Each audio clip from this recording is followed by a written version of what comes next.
Te invitamos a comprometerte mes a mes y apoyar al DFI, Docencia Final Internacional. Tu donación es nuestro salario. Que Dios te bendiga. Y no da lugar a dudas. Tú has permitido revelarte a través de tu palabra.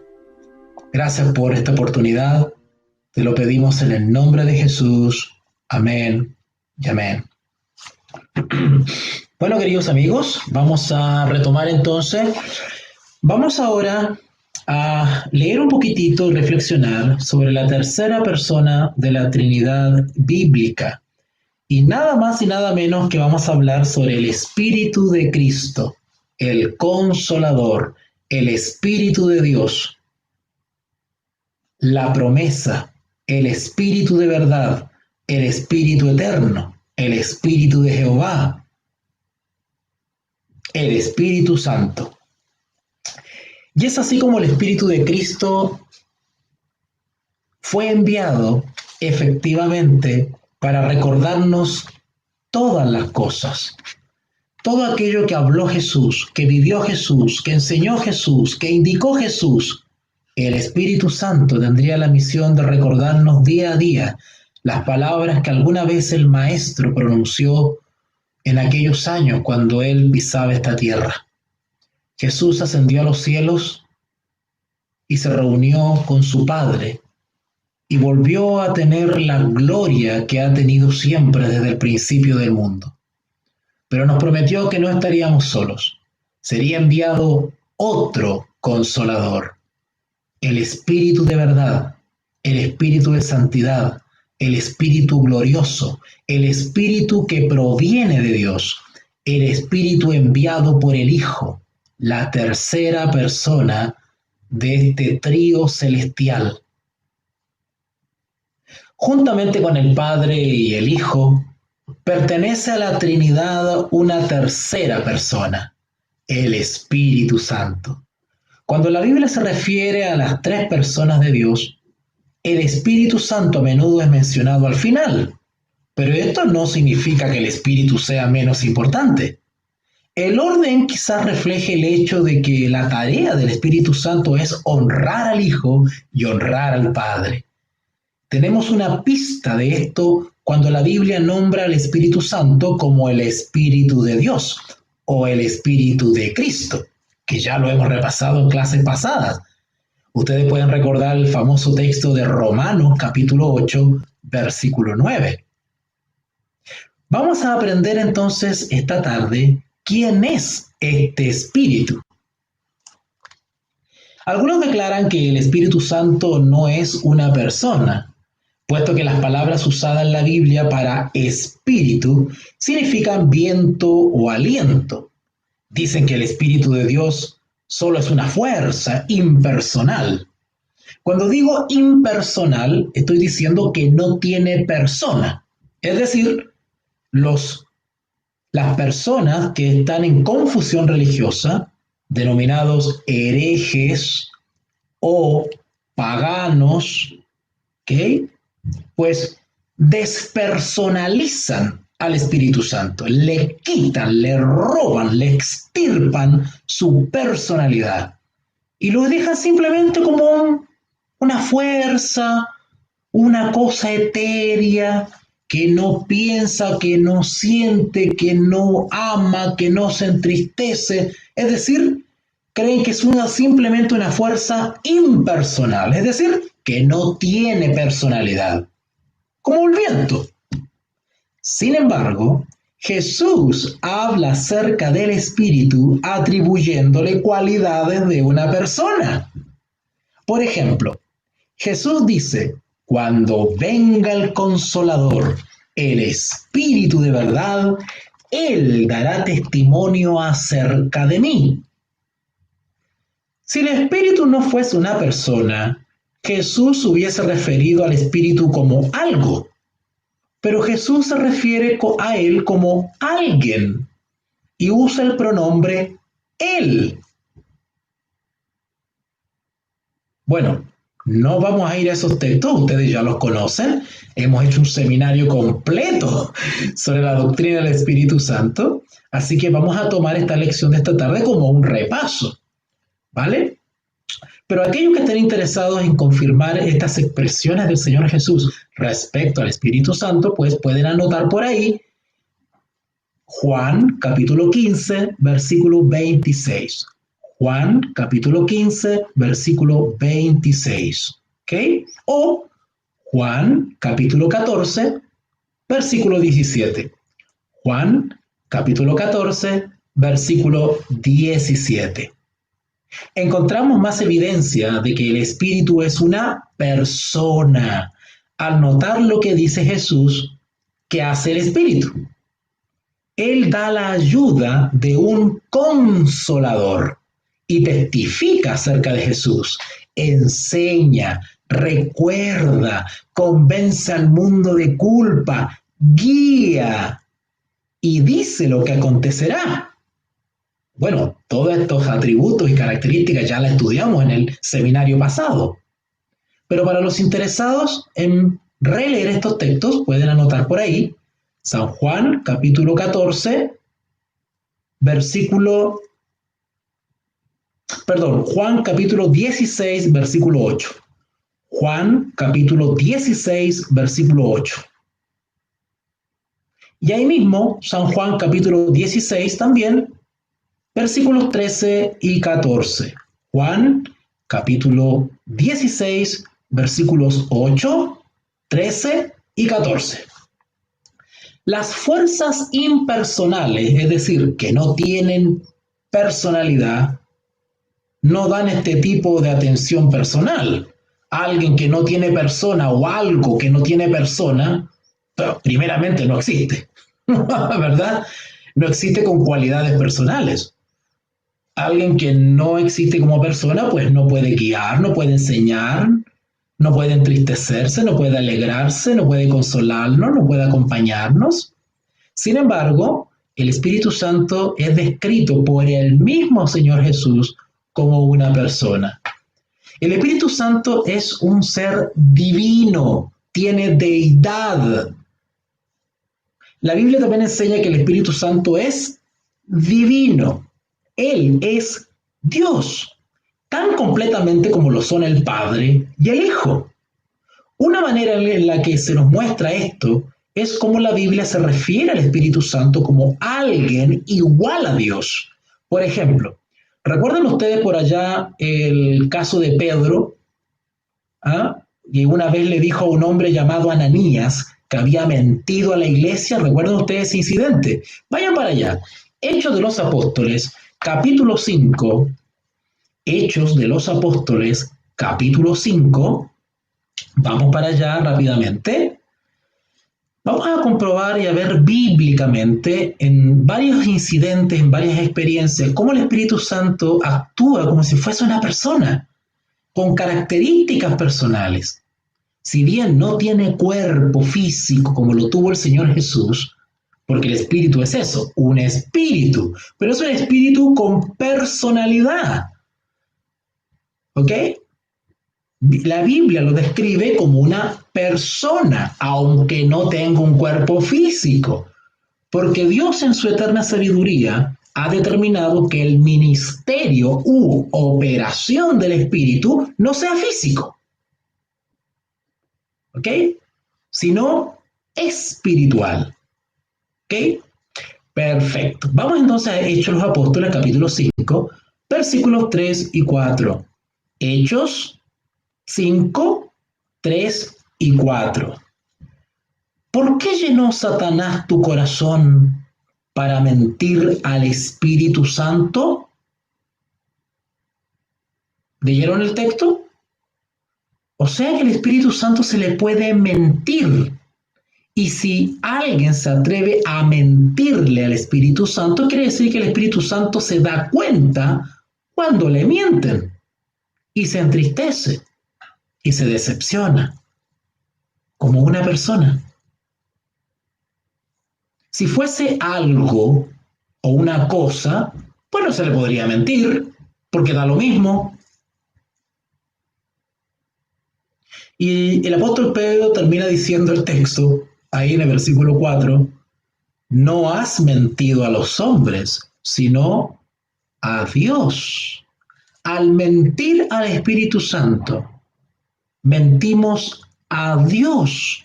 El apóstol Pedro, inspirado por el Espíritu Santo, llama al Espíritu Santo Dios. La divinidad del Espíritu también puede verse en el hecho de que Él realiza la obra de Dios. La Biblia muestra que estaba activo en la creación del universo, tal y como lo estaban el Padre y el Hijo. Este texto ya lo hemos leído en clase pasada, pero de todas maneras ustedes saben que hay en Génesis capítulo 1, versículo 2, Génesis capítulo 1, versículo 2, el cual nos reporta cómo creó Dios el mundo. Y dice, el Espíritu de Dios se movía sobre la faz de las aguas. Y un texto maravilloso que a mí personalmente me ha impresionado, el que está en el Salmo 104. Vayan para allá. Salmo 104. Busquemos. Es un salmo maravilloso. Y ustedes pueden leer ahí en el Salmo 104. Vayan por ahí a la mitad de la Biblia. Salmo 104, versículo 30. Salmo 104, versículo 30. Dice, en concordancia con lo que leímos anteriormente sobre Pedro, ¿se acuerdan que él le dijo, has mentido, no has mentido a los hombres, has mentido a Dios, refiriéndose al Espíritu Santo?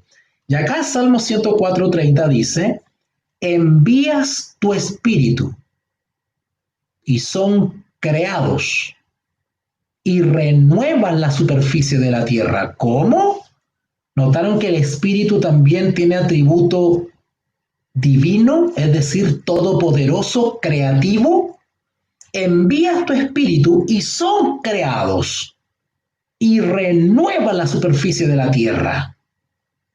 En el principio, el Espíritu Santo estuvo allí tomando parte en la obra divina de la creación del universo. La Biblia enseña la divinidad completa del Espíritu con claridad, especialmente cuando coloca su nombre junto a los del Padre y el Hijo, y les adscribe o le otorga honor igual que al Padre y al Hijo. Los tres merecen gloria, honra y obediencia. El Padre, el Hijo y el Espíritu Santo. Consideremos las palabras finales de Pablo en la segunda epístola a los Corintios. Si ustedes van para allá, segunda de Corintios, capítulo 13, segunda de Corintios, capítulo 13, vayan para allá. Segunda de Corintios, capítulo 13, versículo 14. Segunda de Corintios, capítulo 13, versículo 14. Dice el apóstol Pablo, la gracia del Señor Jesucristo, 1, el amor de Dios, 2, y la comunión del Espíritu Santo, 3, sean con todos vosotros, en un mismo plano de igualdad y totalmente diferenciados el uno del otro, Padre, Hijo y Espíritu Santo. Vuelvo a leer, segunda de Corintios, capítulo 13, versículo 14. La gracia del Señor Jesucristo, 1, el amor de Dios, 2, y la comunión del Espíritu Santo, 3, sean con todos vosotros, más claro que el agua.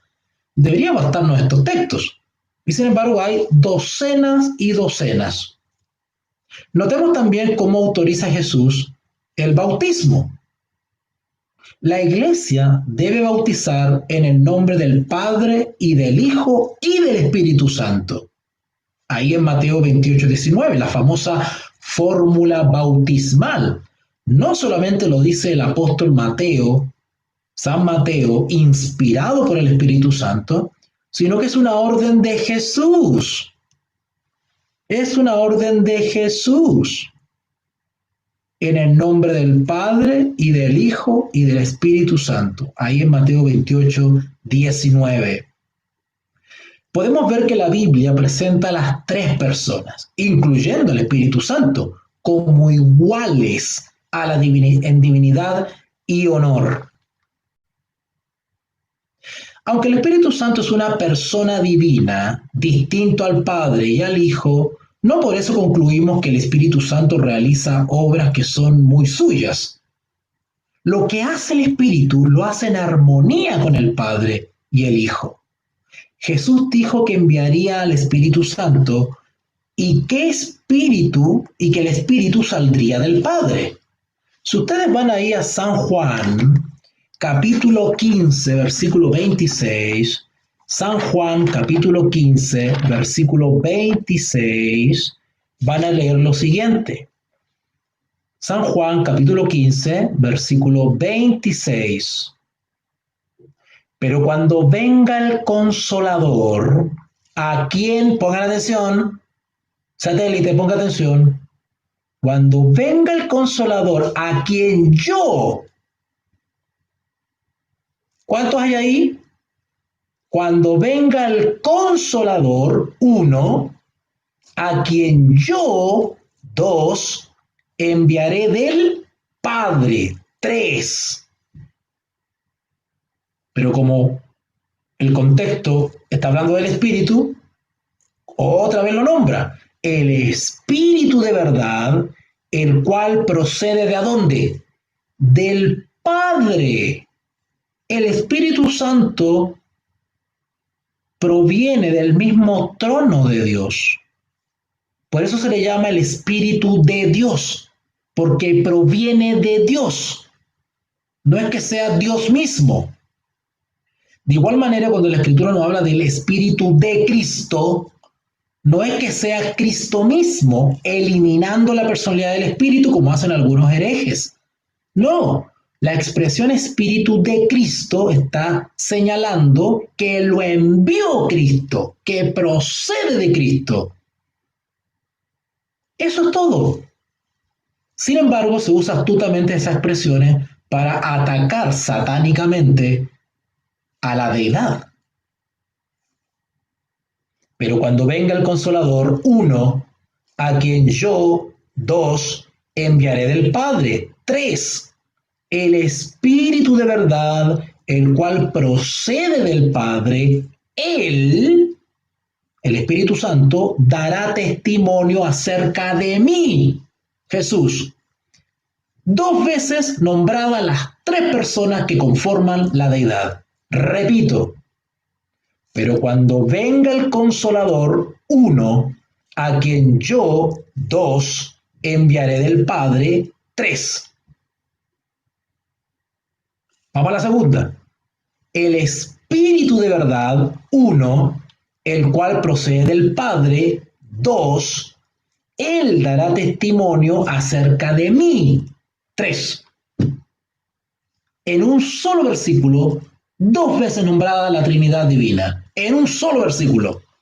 ¡Wow! Parece que estos son los versículos que no están viendo los paganos enemigos del cristianismo. ¡Wow! Dios bendito. Dios bendito. ¿Ok? Así que pues, aunque el Espíritu Santo es una persona divina, distinta al Padre y al Hijo, no por eso concluimos que el Espíritu Santo realiza obras que son distintas, que son propias suyas, independizándose del Padre y del Hijo. Eso no es así. Lo que hace el Espíritu lo hace en armonía con el Padre y el Hijo.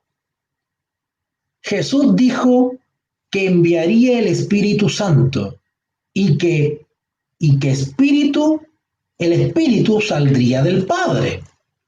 Tal y como el Padre envió al Hijo para que cumpliera el plan del Padre, así el Espíritu es enviado por el Padre y el Hijo para tomar parte en sus obras. El Espíritu Santo es llamado Espíritu de Dios y también es llamado el Espíritu de Cristo. Ya lo he explicado, porque está unido al Padre y al Hijo en ser, propósito y obra. ¿Notaron? ¿Por qué se le llama al Espíritu Santo también en la Biblia Espíritu de Dios y Espíritu de Cristo? Porque procede del Padre y porque es enviado por el Hijo y porque el Espíritu Santo está unido al Padre y al Hijo. Por eso se le llama al Espíritu Santo Espíritu de Cristo, Espíritu de Dios. La obra singular que el Espíritu realiza en la consecución de la salvación divina para la humanidad pecadora puede resumirse con dos declaraciones básicas. Hizo posible que Cristo viniera a nosotros y hace posible que nosotros vengamos a Cristo. Esa es la labor del Espíritu Santo. Podemos ver varias maneras en las que Cristo vino a nosotros por medio del poder del Espíritu. Cuando el eterno Hijo de Dios añadió a sí mismo nuestra naturaleza humana, nacido de María, su concepción fue milagrosa, fue la obra del Espíritu en María. ¿Se acuerdan allí en Mateo 1:18? ¿Se acuerdan en Mateo 1:18? Vamos para allá. Esto es maravilloso, hermano. Mateo capítulo 1, versículo 18. Son textos que a veces nosotros los encontramos tan básicos, tan sencillos. Nosotros no estamos para leer estas historias tan antiguas. No, nosotros estamos a otro nivel. Nosotros tenemos que estudiar, calcular los tiempos. Nosotros tenemos que investigar cuál es la última profecía que se va a cumplir, ¿no es cierto? Y eso está bien. Pero a veces, por preocuparnos de cosas bien complicadas, abandonamos las más sencillas. Y de eso a veces depende nuestra salvación. En Mateo capítulo 2. Mateo capítulo 1, versículo 18. Mateo capítulo 1, versículo 18 dice: el nacimiento de Jesucristo fue así. Estando desposada María, su madre, con José, antes que se juntasen, se halló que había concebido del Espíritu Santo. ¡Wow! ¿Quién fecundó a María? El Espíritu Santo. Perdone que me exprese así de manera tan terrenal, pero de alguna manera, para hacerlo un poquito más claro, fue el Espíritu Santo el que aportó con el espermio divino. Eso fue. Fue el Espíritu Santo que se posó sobre María y la hizo concebir. Es una cosa increíble. Por eso que esto se llama el misterio de la piedad. Dios se hizo hombre. Dios introdujo una semilla en María. ¡Qué maravilloso! Y se halló que había concebido del Espíritu. ¡Qué maravilloso! ¡Qué maravilloso! Jesús entró en este mundo como un hombre por el poder del Espíritu Santo.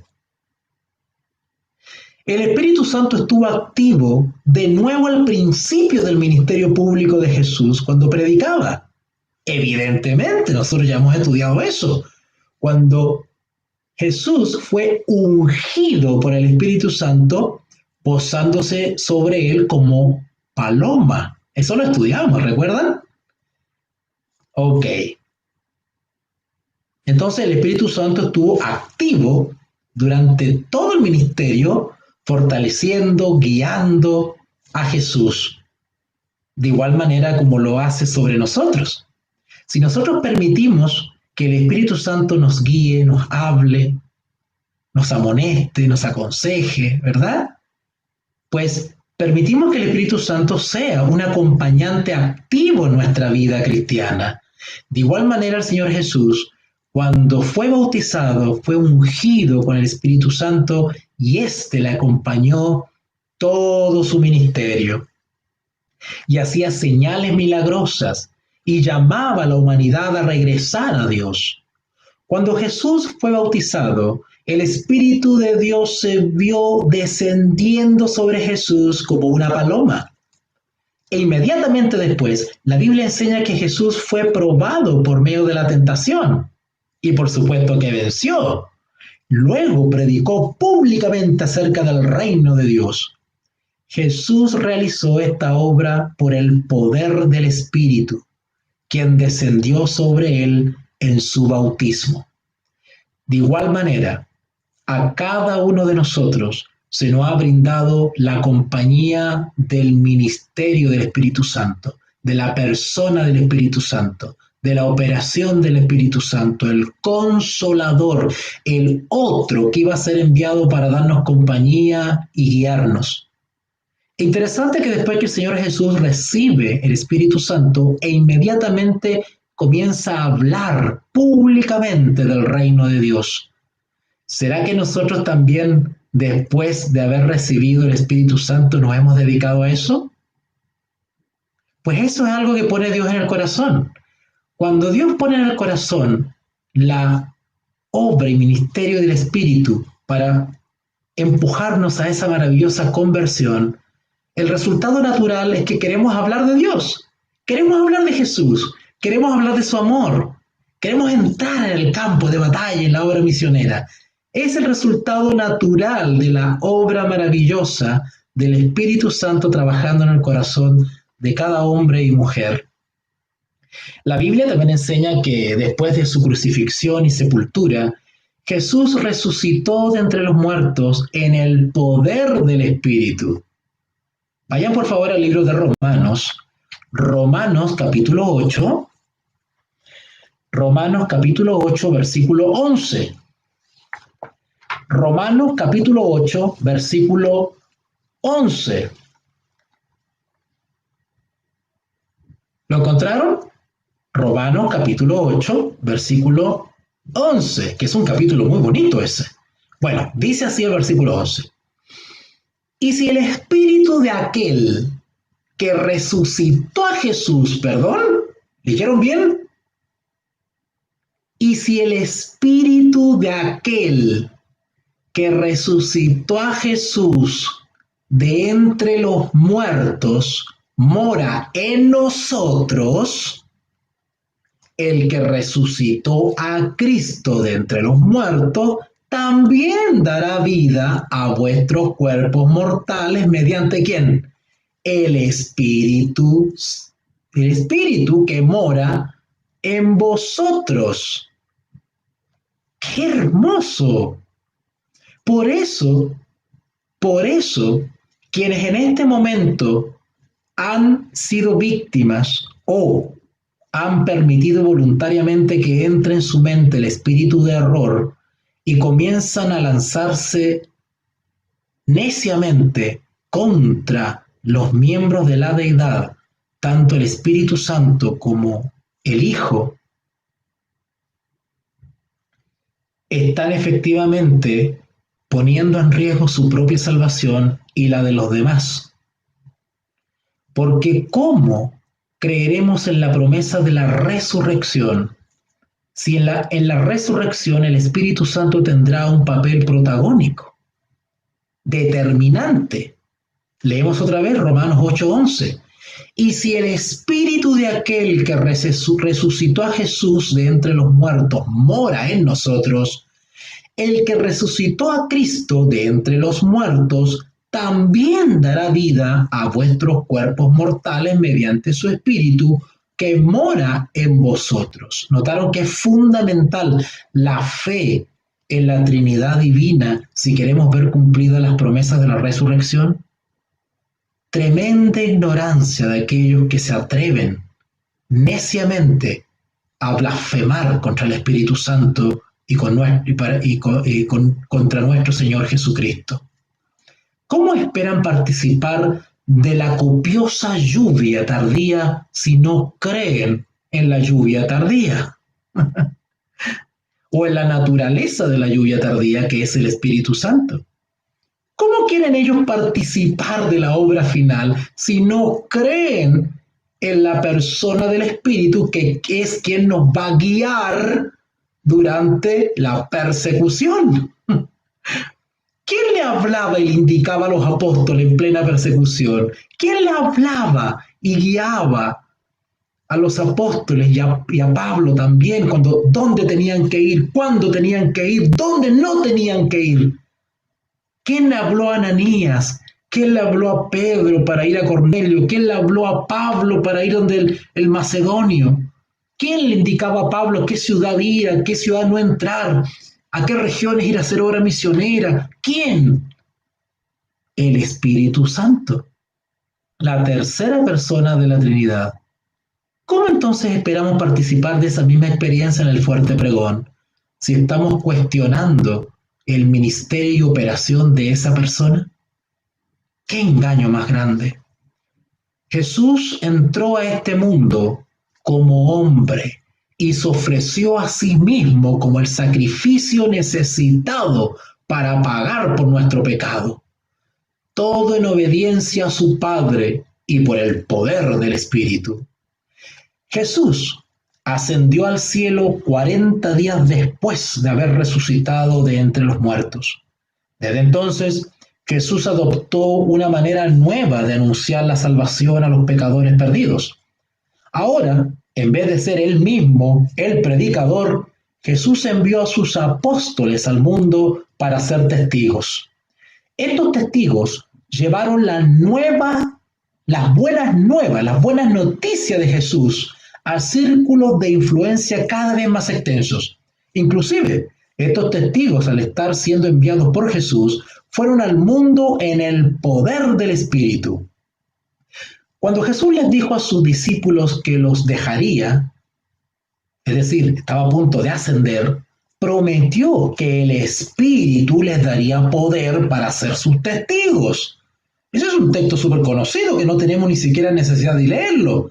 Ustedes recuerdan Hechos de los Apóstoles, capítulo 1, versículo 8, ¿verdad? Cuando dice, recibiréis poder cuando haya venido sobre vosotros, de igual manera como la paloma se posó sobre Jesús en el bautismo. De la misma manera, los apóstoles serían ungidos con el Espíritu, o como le llama Jesús, poder, ¿no es cierto? O el Consolador, o la lluvia temprana, en el momento de Pentecostés. Y claramente la Escritura nos enseña que es otro, el Consolador. La palabra que predicaron los apóstoles y las Escrituras que escribieron fueron inspiradas por el Espíritu Santo. Eso es otro fenómeno impresionante. Todas las cartas de Juan, de Pablo, las cartas de Pedro, todo eso fue inspirado por el Espíritu de Dios, por el Espíritu Santo, por el Consolador, por el Espíritu de verdad, por el glorioso Espíritu, por el Espíritu de Cristo. En toda manera, el poder del Espíritu hizo posible que Cristo viniera a nosotros. El poder del Espíritu trajo a Jesús a este mundo y le fortaleció mientras estuvo en la tierra. El Evangelio de Jesús a cada persona que ha venido a creer en Cristo, todo aquel que cree en Jesús como Señor y Salvador, es beneficiario de este poder de lo alto para poder dar testimonio de aquel que perdonó sus pecados. De igual manera nosotros, en nuestro corazón nace esa gratitud a Jesús por su sangre preciosa y su máxima expresión de amor para con nosotros. Pero no está Jesús personalmente. Él está en el trono con su Padre. Pero ¿quién está en esta tierra personalmente para guiarnos y asesorarnos? El Espíritu Santo, la tercera persona de la Trinidad bíblica. La Biblia enseña que cuando un cristiano cree en Cristo, es el resultado de la obra del Espíritu Santo en la vida de esa persona. Sin Cristo, una persona está muerta en su pecado y sus transgresiones. Todos necesitamos un nuevo nacimiento para que podamos conocer a Jesús como es realmente. A menos que una persona nazca de nuevo, no puede ver el reino de Dios. Jesús dijo que a menos que una persona nazca del agua y del Espíritu, no puede entrar en el reino de Dios. La iniciativa que impulsa a una persona a creer en Cristo es el Espíritu Santo, es el Espíritu de Dios, la tercera persona de la deidad, la que nos impele, habla nuestra conciencia, nos ilumina, nos amonesta, nos redarguye de pecado y de juicio. Pero el poder del Espíritu también es necesario para que un cristiano continúe siguiendo a Cristo. Evidentemente, hemos estudiado que necesitamos de esa compañía, de ese amigo, de esa persona que fue enviada especialmente para acompañarnos, ese otro acompañante que prometió Jesús que estaría con nosotros hasta el fin. ¿Ok? Es el Espíritu Santo el que desarrolla en nosotros las cualidades personales de piedad que Dios quiere y que nos hacen semejantes a Cristo. Ustedes han leído ese famoso texto de Gálatas capítulo 5, vamos para allá. Gálatas capítulo 5. Vamos a Gálatas capítulo 5. No sé si ya hemos hecho un seminario de Gálatas. Yo la verdad es que he hecho tantos seminarios que ya no me acuerdo ya, pero parece que Gálatas, sí, parece que ya hicimos un estudio sobre Gálatas. Bueno, Gálatas capítulo 5, versículo... perdón, me equivoqué. Es Efesios. A ver, déjeme confirmar acá. Sí, Gálatas capítulo 5. Gálatas capítulo 5, versículo 22. Gálatas capítulo 5, versículo 22. Miren qué maravilloso. Cuando nosotros voluntariamente nos rendimos a Jesús, deponemos el yo, dejamos a un lado nuestra rebeldía, nuestro orgullo, nuestras tendencias, ¿verdad? Ya no queremos hacer lo que nosotros queremos, ya no queremos salirnos con la nuestra, sino que permitimos que el Espíritu tome posesión de nuestra vida, tome posesión de nuestra mente, y Él fortalece nuestra voluntad para hacer caso a lo que el Espíritu habla a nuestra mente. ¿Cómo el Espíritu Santo habla a nuestra mente? Bueno, el Espíritu Santo nos va indicando en nuestra conciencia qué es correcto y qué no. ¿Vale? Si nosotros hacemos caso a lo que el Espíritu nos señala en nuestra conciencia que es correcto y que está en armonía con las cosas de Dios, pues estamos dejando que el Espíritu Santo tome control en nuestra vida. Y junto a Pablo podremos decir, ya no vivo yo, sino que es Cristo que vive en mí. ¡Qué hermoso! Bueno, si nosotros en nuestra vida cristiana dejamos que ese proceso sea una realidad por obra y operación del Espíritu Santo, pues veremos estas cosas maravillosas que están escritas acá en nuestra vida. Gálatas capítulo 5, versículo 22. Gálatas capítulo 5, versículo 22. Mas el fruto del Espíritu. ¿Notaron? Acá no dice espíritu de verdad, espíritu de Cristo, espíritu de Dios, consolador, espíritu de verdad. No, simplemente dice, mas el fruto del Espíritu es el amor como un principio rector de todos nuestros actos, de nuestros pensamientos y nuestros motivos. Gozo, sentiremos alegría. Un gozo es una alegría que es inexplicable, es sentirse feliz de comprender más de Jesús. Paz, paciencia, benignidad, bondad, fe. En la medida que comprendemos la naturaleza y la operación del Espíritu Santo, vamos aprendiendo a confiar en Dios. Vamos aprendiendo a tener la certeza de sus promesas, aunque no la veamos cumplida en el corto plazo, a depositar nuestras angustias y nuestras ansiedades en Dios. Versículo 23. Mansedumbre, templanza, contra tales cosas no hay ley. Porque los que son de Cristo han crucificado la carne con sus pasiones y deseos. Si vivimos por el Espíritu, andemos también por el Espíritu. ¡Qué hermoso! ¡Qué lindo! Similarmente, es el Espíritu de Cristo que nos impulsa a orar. Es el Espíritu Santo el que pone en nuestro corazón la necesidad o el reconocimiento de acudir a Dios para nuestras necesidades o para nuestros agradecimientos. Por lo tanto, aun cuando no sabemos qué pedir, el Espíritu intercede por nosotros con gemidos indecibles. Por medio del Espíritu llamamos Padre al Dios Creador. También es el Espíritu de Cristo el que hace que seguidores diferentes en todo el mundo sean parte y formen el mismo cuerpo espiritual, la misma iglesia. Tal y como el Espíritu Santo resucitó a Jesús de entre los muertos, así el Espíritu resucitará a sus seguidores de entre los muertos.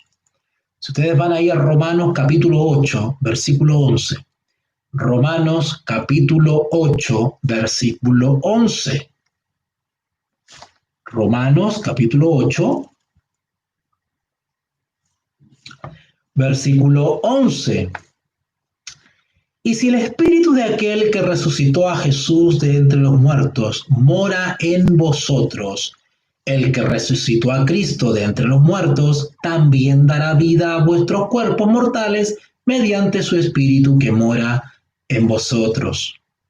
Aprendamos de esta variedad de versículos de la Escritura que hemos estudiado y reflexionado hoy día, para que honremos a Dios. La vida cristiana entera debe estar dirigida hacia Cristo, pero también habilitada por el Espíritu. Cuando entendemos que el Espíritu hizo posible que Cristo viniera a nosotros y hace posible que vengamos a Cristo, llega a quedar claro que la fe en Jesucristo también es fe en el Espíritu Santo. Al confiar solamente en Jesucristo como nuestra esperanza para el perdón de nuestros pecados, estamos confiando en que el Espíritu fortaleció adecuadamente a Cristo, lo calificó completamente y lo presentó fielmente en la Biblia. La fe en Jesucristo también es fe en el Padre que lo envió y el Espíritu que le dio poder. Las tres personas divinas obran en concierto, haciendo posible que el apóstol Pablo dijera que hay un Señor y una fe. Queridos amigos que me escuchan, chicos y chicas, hemos avanzado ya con un pequeño resumen y compendio sobre la tercera persona de la Trinidad bíblica. ¡Qué fantástico! ¡Qué hermoso! Vamos a hacer una pequeña pausa de unos 20 minutos, ¿qué le parece? Unos 20 minutitos, y vamos a continuar con esta maratón bíblica. ¿Qué les parece? ¿Ya? Así se pueden refrescar un poquito, qué sé yo. Te invitamos a comprometerte mes a mes y apoyar al DFI, Docencia Final Internacional. Tu donación es nuestro salario.